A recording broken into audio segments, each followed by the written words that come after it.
us in the studio, Mr. Harold. Good morning. Good morning, Mario. I'm glad to be back. Yes, sir. Welcome back. How was your Christmas and New Year's? You know, it was a little less people around, but it was good. It was nice. It was quiet. We enjoyed having Christmas with just a smaller group this year. Yeah, well, I was telling Regina Aviles from the Uvalde Area Chamber of Commerce. She was here Monday, and Christmas Eve, I was in bed by 8 o'clock and out, excited for Santa the next day. And New Year's Eve, about 8:45, I didn't make it till midnight. I was out as well. And Australia's midnight, all that you got. So it was good. It was good. Yeah, it was quiet. It was quiet. Stayed home and tried to just stay safe. Yeah, well, I'm glad you're back in the studio with us this morning. It was an interesting to receive a message there over the break. I was like, they're gonna do virtual learning this week. I'm sure a lot of people were taken by surprise on that one. But all Uvalde CISD campuses are 100% virtual learning this week. Yes, we are. We're 100% virtual this week. We'll continue to monitor the numbers, continue to monitor how it's affecting our staff and students. I wish I had an answer for next week at this point. I do not. But we'll, like I said, continue to watch the numbers in the community. And again, we get notices daily from staff members and students as far as who is being quarantined, who has become infected with the virus, those things. So those all factor in. And like I said, I wish I had an answer for next week. But if we do go virtual next week, the meal kits will continue. Teachers will continue to teach from their classrooms best they can, unless they do contract the disease.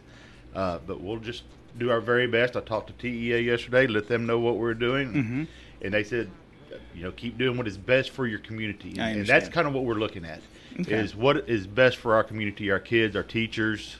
I was real surprised to see the information that came out this week, and I think it's on the front page of the newspaper today. Yes, it was on the front page there. Uvalde made the news there. Yeah, right above the snow. Yeah, right. We made news all across the board there, really.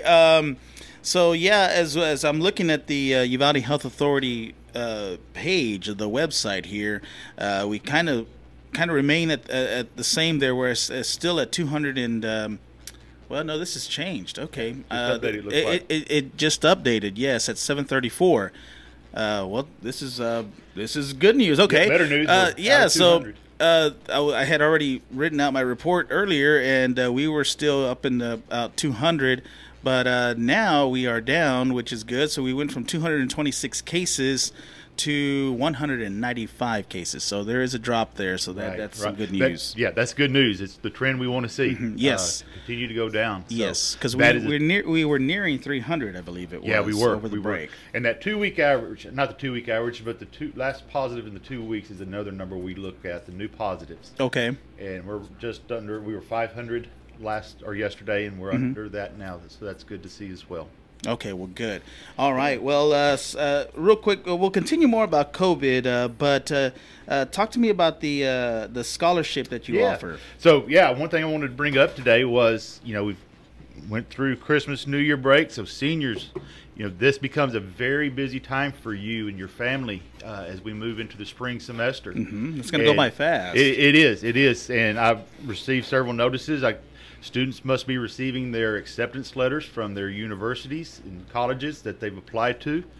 So I just want to remind you, one, to sign up and apply for the superintendent scholarship that we do here in Uvalde, but also be very diligent and don't wait to the last minute about filling out all those forms, scholarship forms, applications, your FAFSA. As it comes up and through this semester, don't wait, don't put it off, because it will be a mountain of work if you do put it off. Pace yourself. Right. Now, where do the students, how do they apply? Where do they go? So go to our website and email Yvette Pettis. We have a link to her email. She captures all the applications, and what we like for students to do is to take a picture of themselves holding their acceptance letter or their banner or whatever it may be, and we'll post that as well on our website so that for all to see, and congratulate you and just we're proud of the work that you've done and where you're fixing to head. Well, good. We encourage the students to sign up. Parents, remind your student to do so, to do that if they haven't done it already. Right. So, Last year's winner, Ashton Nottebohm. I met with her yesterday, gave her second semester check. Oh, nice. She's done very well in school, and I was very proud of her and her work. So, good. It's fun to meet with the students a semester later and see how they performed their experience as well. Fantastic. Yeah. Well, joining us this morning, you have a guest. Who's our guest? I have Julie Mize. She is working for the district in the capacity of kind of infectious control during this COVID time, and we're relying on her and her experience and her knowledge quite a bit in our decision making as we go forward. But I think she has some information about that and some words of wisdom as we move forward. All right. Well, Julie, come on over. How are you doing this morning? Good morning, Mario. I'm doing great. How are you? How was your Christmas and New Year? It was quieter. Good, yeah. Also, but it was good. Good. Well, I'm glad to hear Happy New Year to you. Talk to me about your position with the district. I am the infectious control nurse. I work with the students with COVID or some that are sick. They may not have COVID yet, but they say, I'm not feeling well, symptoms, keep up with, who's wearing what, when they can come back, how long they have to be out, that sort of thing. Work with the parents a lot. So it's been it's been interesting. It's been different. I don't know about fun. I enjoy my job, but, it's like a puzzle, putting all the pieces together, figuring out what's where. Well, there's a lot going on right this time of year. You get your common cold, allergies, and so if you start experiencing those things, don't automatically freak out thinking like, oh, I have the COVID. I mean, it's not necessarily always related to that. It could be, the common cold or the flu and stuff. Exactly. Yeah, so, what are you doing? How does this work? Or obviously the students have to be.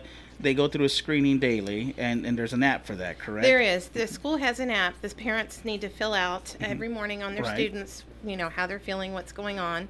If the students are at school, they come usually to see the nurse and say, I'm not feeling well, these are my symptoms. We assess them, and based on their symptoms, we may either send them back to class or we may send them home. Right. We err on the side of caution to make sure, because we have, the whole student body to keep in mind. So, and we'll tell the parents, okay, they need to stay home for this many days, that sort of thing, and work with them. And that changes. That's a very fluid process, because depending on what's going on with them, if they're just symptomatic or if they're actually sick or if they have a household contact, those dates change. Right. Now, I was going to ask, the students are being screened, but I'm sure the all the staff as well, they go through the same process. Yes, they do. Okay. Now, once one person becomes in contact with COVID, how does that work? What do you determine there? Or they think they've been in contact with somebody? Right. They will contact us and say, I've been in contact with somebody. And then we ask them questions. Well, how long was it? Did you have a mask? Were you inside? Were you outside? How long was the exposure?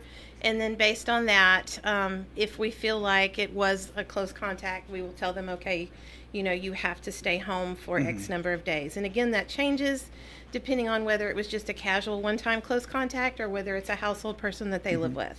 Okay. And so we give them the guidelines for that. Okay.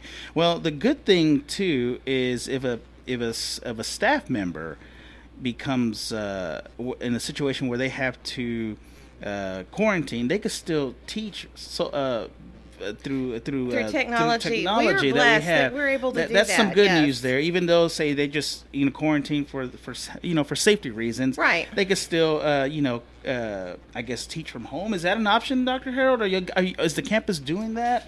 Yeah, in some cases we do. If a teacher has been asked to quarantine because of close contact, and not because they're sick, right? They will teach from home. Okay, absolutely. well, that's they have good. the device, they have the equipment. That's good for that to take place. Absolutely. Okay, well, great. All right. Well, if parents have any questions, Julie, where can they contact you? They can reach me at the high school at 591-2950, extension 6134. They can also email me at studentresults@uvaldecisd.net. Okay. And do you have anything coming up this week you would like to share with the parents or our listeners? Anything that you would like to share? Anything coming up this second semester that you guys are focusing on? We're just, as things change daily, like I said, it's a very fluid process with the WHO and CDC and TEA. We're doing a training this morning, the school nurses are at 9, on vaccinations and that sort of thing. I see. And also screenings. So, may have more information on that later. But basically, everybody just follow the Coyote Pact. Wear your mask, distance, wash your hands, hand sanitize, stay home if you have symptoms, keep us informed of what's going on. Right. People need to realize that they don't live in a bubble, that what they do and where they go and who they've been with, the ripple effect is huge sometimes. And we're just trying to keep everybody as safe and healthy as we can. Well, good. Well, I thank you for taking the time to talk to us this morning, Dr. Harold. So once again, just to recap, virtual learning is going on this week, and it's at 100%. You will be notifying the parents about next week. Absolutely, sure will. Okay. Yeah, absolutely. And Mario, we talked a lot about COVID this morning, but community and parents and students, just remember, there's a lot of good things going on as well. We've got basketball games going, and I think baseball tryouts have started. Soccer is at the Northeast tournament this week. So outside of the school day, there are activities still going on. Good. We've kept the students safe and working out in a safe environment, so we can go out and still participate in lots of extracurricular activities. So there's still lots of fun going on. Well, great. I thank you both for taking the time to talk to us this morning. We look forward to next week. Thank you so much. Yeah, absolutely. Thank you, All Mario. right. It's Coyote Country 104.9 FM.